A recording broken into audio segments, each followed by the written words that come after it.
Hey guys, this is HD. What is going on? Welcome back. And as you guys all know, I casted Bomber versus Lucira last week to help bring a little bit of hype for you guys regarding IPL4, which, of course, most of you guys know already, is going to be this weekend starting on April 6th. I'm actually flying out on Thursday, so I'm flying out in about 3 days, and I'm going to be there casting live. If you guys haven't gotten your tickets already, try to get on it. Obviously, it's pretty last minute now to try to get flights out and get hotels and everything. So at the very least, if you guys don't come out, make sure to tune in. The stream will be on Justin TV/IGN Pro League. And that will be commencing on April 6th and will last the entire weekend. It's going to be one of the biggest StarCraft 2 events to date. And that's really the only announcement that I have to make at the beginning of this cast. I noticed some people saying that I should probably keep the announcements as short as possible. And you know, I always want to make sure that my casts are improving for you guys, the viewers, because this is who I do it for. You guys. So yeah, that's that. And let's go ahead and get into this match. Now, I'm going to be casting, like I said before, another online qualifier match from IPL4. And the online qualifier is essentially just an opportunity for these players to go ahead and get invited to the actual event and reserve themselves a slot. If they don't, then they have to play at the open qualifier stage, and that's a little bit iffy. It's much harder to actually get onto the championship bracket from there. So, on the left-hand side of the map, we do have Startail Bomber once again making another guest appearance. Defeated Lucira in the previous match that I casted, pretty convincingly too. It was a very spectacular set of matches. And like I said before, if the matches here for the qualifiers are already this high level, imagine what the tournament is going to be like this weekend. Now over on the right, we do have a former qualifier from IPL3. This is Slayer's, well, used to be Slayer's Sleep, now is xSix Sleep. And he is going to be the red Zerg on the right-hand side of Calm Before the Storm. We already have xSix Sleep going to expand over to the natural, and a lot of times, you know, Zerg players are going to do that just because it's important for Zerg to expand, get their drones up and running, try to get as many bases ahead as possible. We'd also have Sleep running inside the Terran base with a drone, and he was able to get it in there before the supply depots were double built. So that does mean there was an opening and the drone is inside, but now, of course, it is locked inside. And we'll see if Sleep decides to go ahead and make that into an extractor. No, actually denied by the refinery that comes down. But now, with that refinery coming down, of course, Sleep can kind of think, oh, it might be a double gas opening. But of course, there it is. The Terran player can always halt it or cancel it. And now that's really going to put Sleep in a little bit of a situation where he doesn't exactly know what the Terran is doing. But since this map is very similar to Crevasse, this is one of those maps that has a lot of bases, has an in-base natural, as you guys can see here. A lot of times people are going to just assume that you're expanding, you're playing it safe, and you're not going to come with any kind of freaky build or anything like that. So we do have a factory coming out here for Bomber. Bomber, of course, an extremely dominant Terran player. Speaking of the dominance here, both these guys are above average when it comes to this respective matchup. Bomber about 62%, I believe, versus Zerg, and Sleep about 62-63% versus Terran. So this should make for a pretty even match, and we'll see what happens. It looks like an Overlord was able to go over to the left here, and that is just barely in range. Maybe just a couple of hairs closer and we'll be able to see that command center, and that's going to be pretty huge too. Because Sleep can then say, okay, well, the Terran player is expanding again into the in-base natural. Now I know for sure that he's not taking the opportunity to get both the gases. That was probably canceled. And he's going to probably, you know, expand again. And, you know, the mantra of Zerg is to stay one base ahead of the Terran player. That's usually what you want to do. A starport opening coming up here for Bomber. That's pretty interesting. Quick starport coming out after the command center, and we'll see what route he decides to take with that. Obviously, medevacs being the thing that you would think of right away, especially considering there's no tech labs down right now. So we do have a medevac on the way right now, and it definitely looks like Bomber wants to take to the skies with probably some Hellion harass and try to get inside the base. Of course, the ramp right now completely blocked off by Sleep with 2 queens, so if those Hellions are going to get inside, they're going to have to definitely utilize the medevac transport ability rather than trying to come through on the ground. And I'm actually a little surprised Sleep has not expanded to a third yet. You know, he sees the base now, he's brought that Overlord a little bit closer, and now he knows for sure, okay, the Terran player has expanded. He has taken advantage of Calm Before the Storm's easy accessibility into more bases, and I'm a little surprised. I'm a little bit shocked that Sleep hasn't grabbed the third right here yet.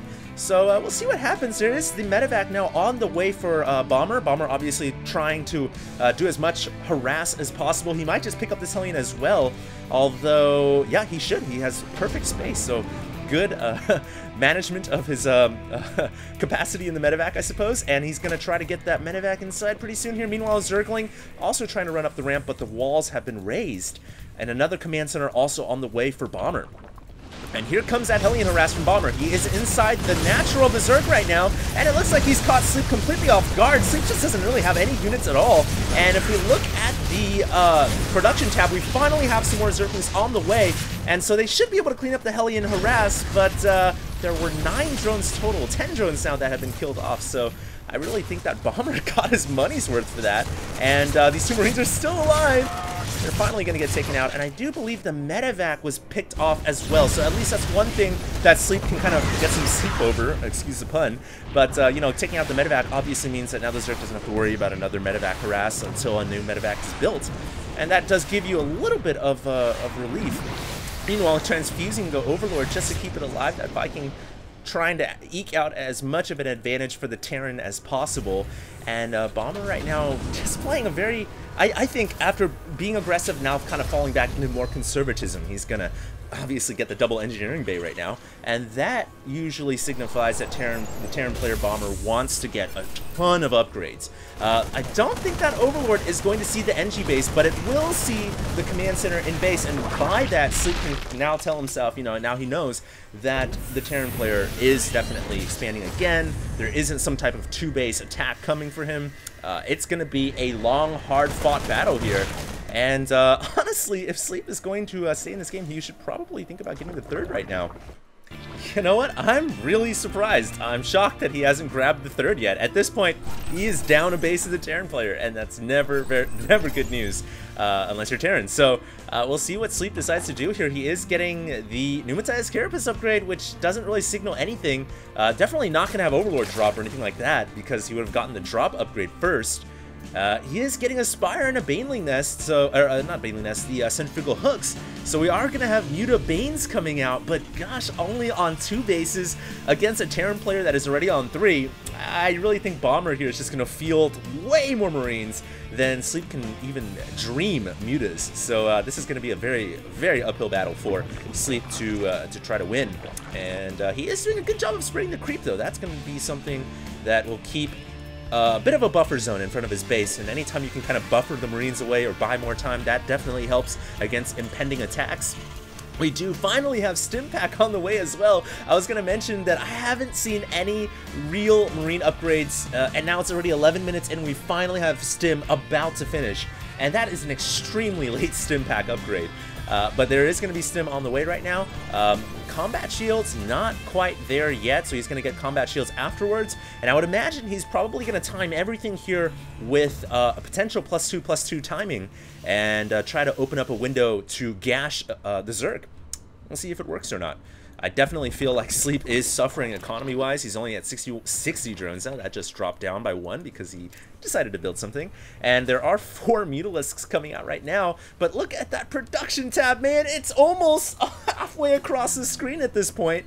And I really think Bomber is just going to go buck wild in a couple of seconds here with a ton of Marines. And I don't know how in the world Sleep is going to handle this. Now, there are a couple of strategies that Zerg can employ when their backs are against the wall, and if you're facing off against this much Marine production, you can try to just go all out wild Banelings, just a whole army of Banelings, and try to crash into your opponent's army and just, you know, cross your fingers and hope his siege tanks aren't sieged up or he's out of position. You could try to do some things like that, or you could even try to burrow your Banelings. But he did build a bunch of Mutas, so that gas is going to be a bit hindering for Sleep, and he cannot get inside the 3rd either, or excuse me, the natural either, because of the great missile turret placement that we have here from Bomber. Very, very good missile turret placement, in fact. There's ones covering behind the 3rd, there's plenty covering the natural, and even some at the main as well. So I don't see any opening here for the Mutas to even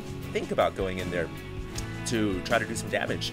Now, we do have some Banelings coming up from Sleep, so he is going to have a supplemental ground force, which is very, very important. Going to need that to crash against the Marines and whittle the Marine the Marine numbers down, he's also going to have to think about grabbing the next base pretty soon here, and I still don't see a base coming out for Sleep, so I'm getting increasingly more worried and anxious here for my Zerg brother. Not to say that I'm biased or anything. I love Bomber. I think he's a great player, but I do tend to, as most people do, you know, root for the underdog a little bit. Right now, I do feel like this Marine number is just way too large for the Zerg to deal with. I think Sleep is just way beyond himself right now. He under macroed, maybe under microed as well a little bit, and you know, lost a bunch of drones in the beginning of the game, and now it's all kind of snowballing into a terrible position. Now, he does have some burrowed banelings, so he has some ace cards here in the hole, and if he can catch some of these Marines off guard with some really lucky burrowed banelings, then he might have a shot. He's going to have to burrow those banelings down right about now, though, and I'm surprised he hasn't done so yet. Of course, there is the buffer zone that the Marines have to work through, and that is the purple creep. Not too many Terran players are bold enough, or maybe crazy enough, to walk their entire army on a whole bunch of creep. You got to clear out that carpet first, and so that is allowing Sleep to buy himself some time to get some more units out. I don't think those burrow banelings are out of range of the comsat. They are not, so the ace card in the hole pretty much caught now, because really most Terran players at this high level like Bomber, they're going to drop that comsat down. They're going to check the burrow banelings, and here we go. It looks like Sleep just trying to crash through a small portion of the army, but you know, it does look like Bomber's going to continue to push forward here, and he's got plenty of siege tank support, and those siege tanks are so critical. They give all the covering fire these Marines need, and really they are the counter to banelings. As long as you have your tanks sieged up like this, no banelings are going to get in range, and even if they do, you can just stim all your Marines and run them away.